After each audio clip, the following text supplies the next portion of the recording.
And the issue with sugar, young people and old people, because I know you want to address young people as well. Right. The issue with sugar is sugar shuts down your immune system for a few hours. Yeah, so you're just opening yourself up to illnesses and challenges and germs and bacteria. So it really is a defeating mechanism. So we definitely want to keep sugar, minimize sugar in our children's diet. But we think, if we give them sugar, they'll run around. It's not just because of the hyperactivity. It's because of the long-term, anti-health effects that it has as well.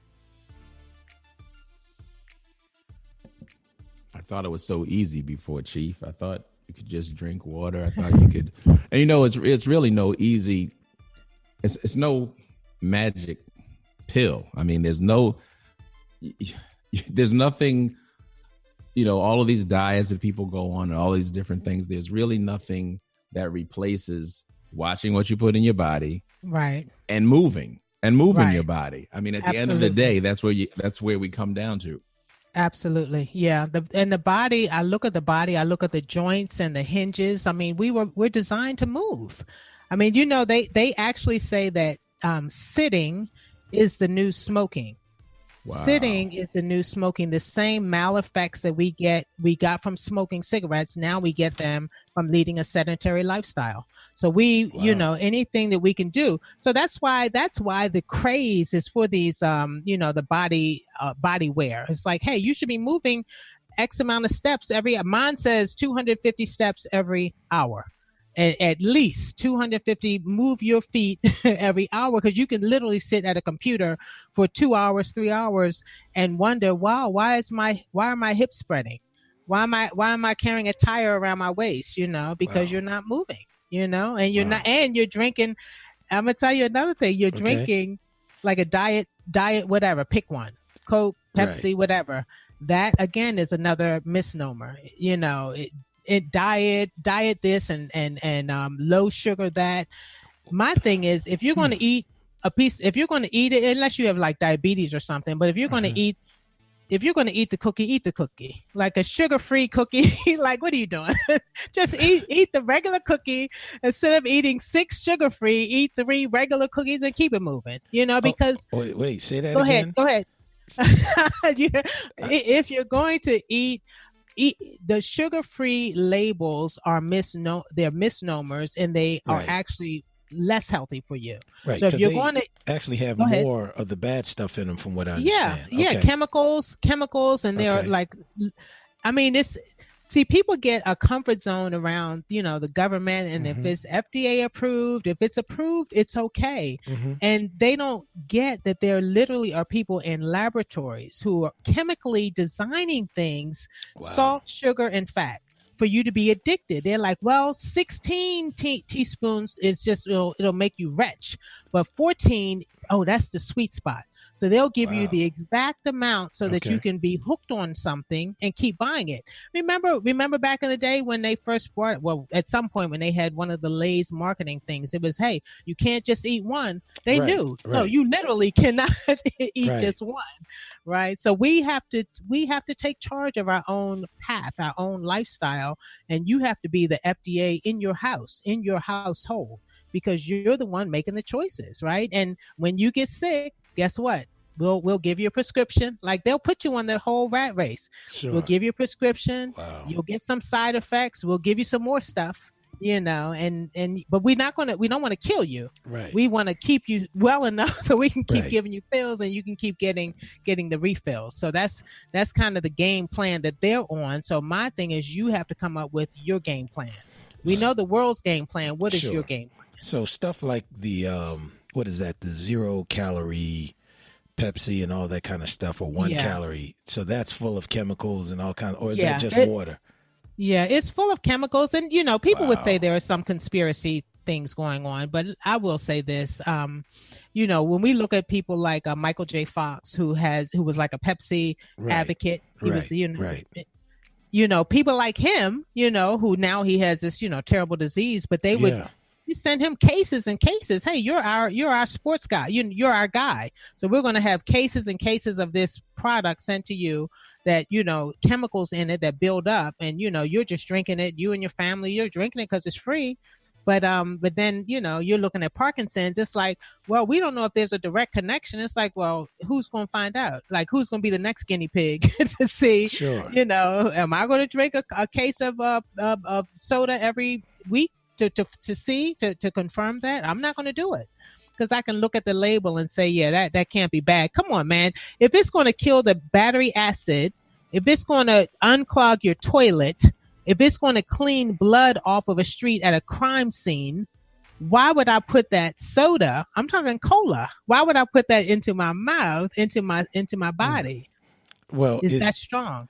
Is the Diet Cola stronger or weaker than the regular cola?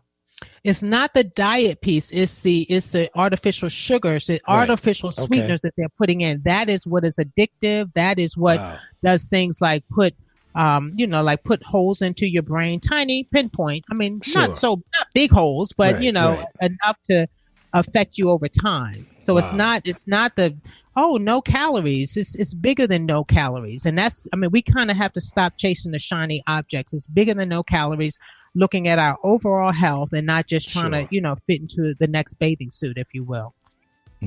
Wow. I don't need any holes in my brain. I don't care how big they are or how small. You're right. That's what I'm saying. Yeah. So how did you get, we're coming up on the end of the year. We're coming up to the, new year. Everybody's making all these pledges.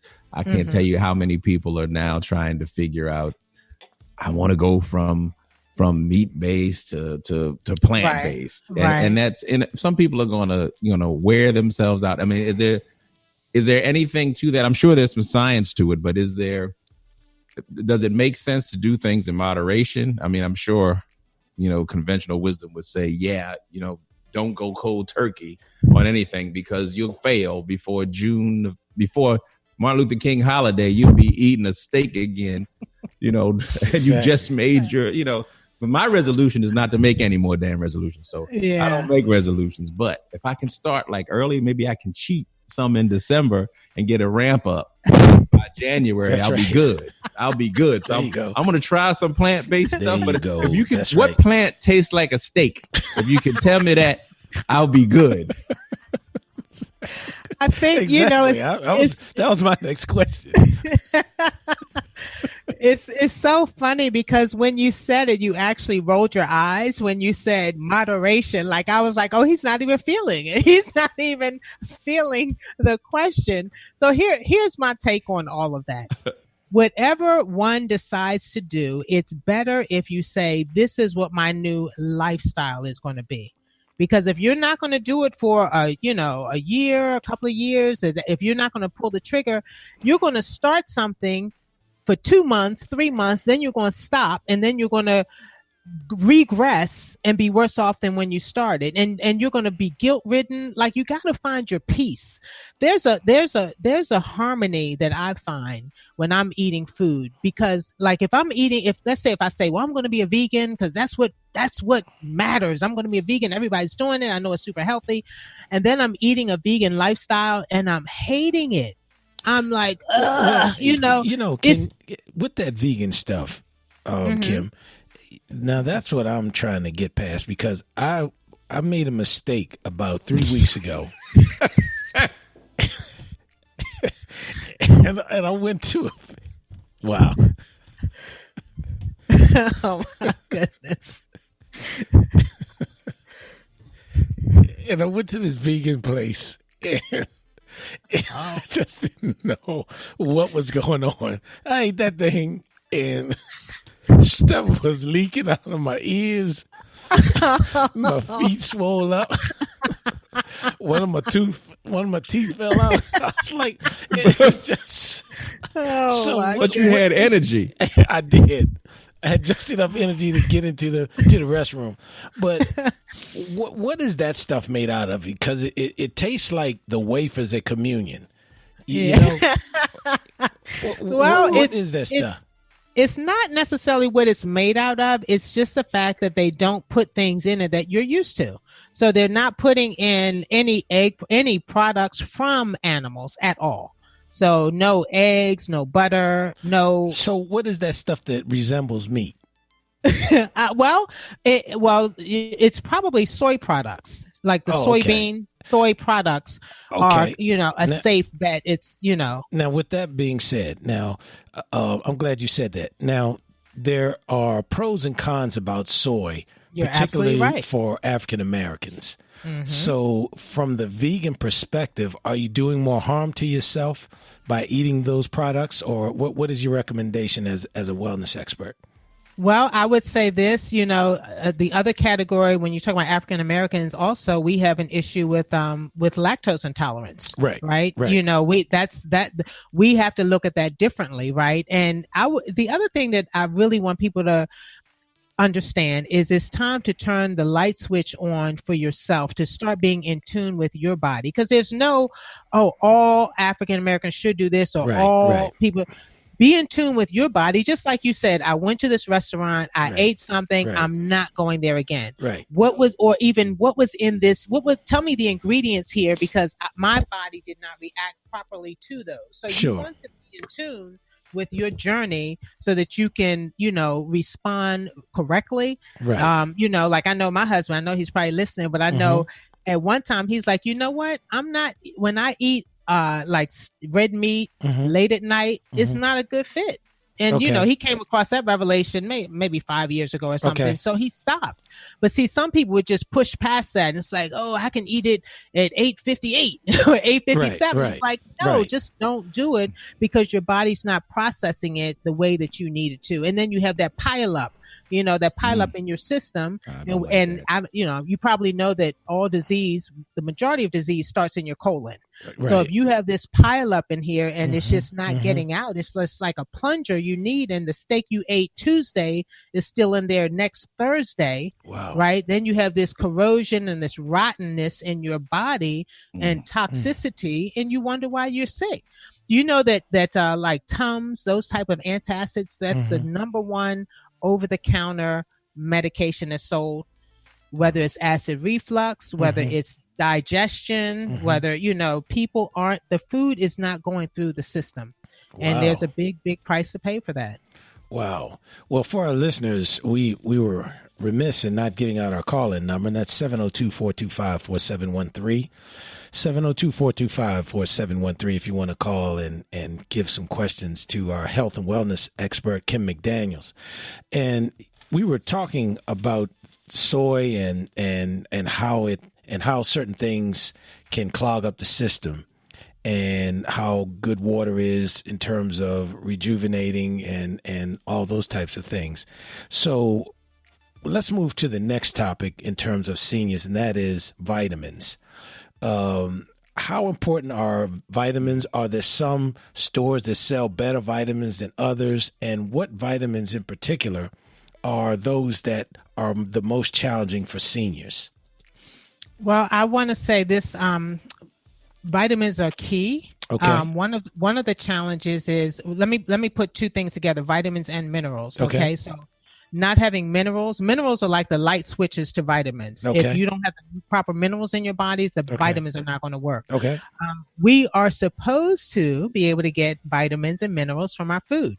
Okay. They're in the soil and the uptake of the green plants, the plants, and then we eat the plants. It's supposed to all work together like a, phenomenal science project.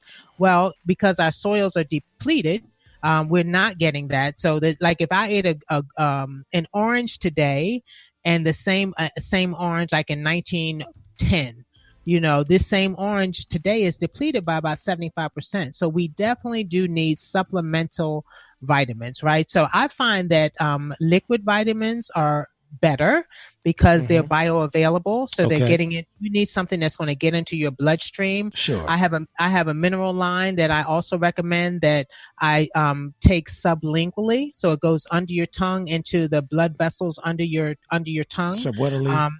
Sublingually under your tongue. Yeah, just want to make sure, because he's slow. Some of our audience is slow and remedial. Yes. This is Okay. We want to be ADA compliant. Thank you.